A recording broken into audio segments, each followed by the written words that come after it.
కాళేశ్వరం బ్యారేజీల వైఫల్యంపై justice P C Ghosh commission ప్రభుత్వానికి సమర్పించినటువంటి నివేదిక కాసేపట్లో బహిర్గతం కానుంది.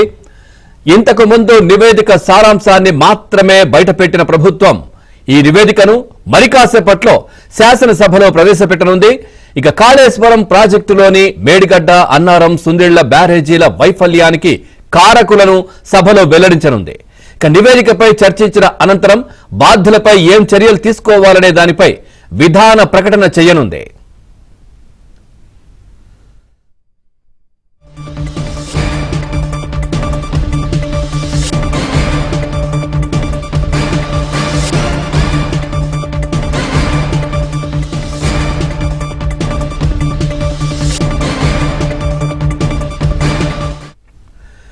జస్టిస్ పీసీ ఘోష్ నివేదిక సారాంశంలో మేడిగడ్డ వద్ద బ్యారేజీ నిర్మాణం అన్నది ఆనాటి ముఖ్యమంత్రి కేసీఆర్ మదిలో మాత్రమే పుట్టిన ఆలోచన అని, తన ఆలోచనను గుడ్డిగా అమలు చేయడం, తానే ఇంజనీర్లా వ్యవహరించడం, అవకతవకలు, నిబంధనల ఉల్లంఘన వల్లే ఆ ప్రాజెక్టు కూలిందని, దీనికి పూర్తి బాధ్యత కేసీఆర్దే అని నివేదికలో పేర్కొన్నారు.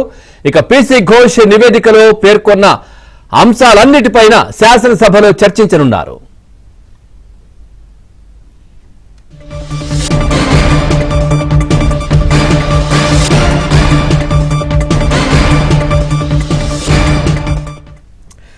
శాసనసభలో కాళేశ్వరం బ్యారేజీలపై నివేదికను బహిర్గతం చేయనుండటంతో దానిపై అధికార పార్టీ ఎమ్మెల్యేలకు అవగాహన కార్యక్రమం కూడా నిర్వహించారు. కేసీఆర్, హరీష్ రావు, ఈటల రాజేందర్ పాత్రలను కాళేశ్వరం కమిషన్ నివేదిక ఎలా ఎత్తి చూపిందనే విషయాన్ని మంత్రి Uttam Kumar Reddy power point presentation ద్వారా వారికి వివరించారు. ఇక విపక్ష బీఆర్ఎస్ ను ఎలా ఎదుర్కోవాలి, విమర్శలకు ఎలా జవాబు చెప్పాలనే దానిపై తర్ఫీదునిచ్చారు.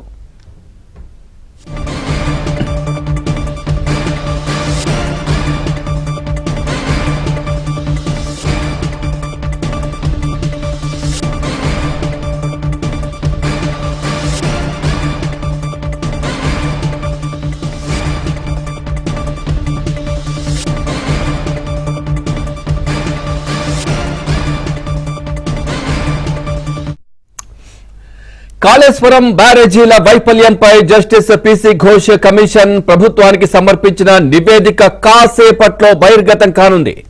ఇంతకు ముందు నివేదిక సారాంశాన్ని మాత్రమే బయటపెట్టిన ప్రభుత్వం నివేదికను మరి కాసేపట్లో శాసనసభలో ప్రవేశపెట్టనుంది.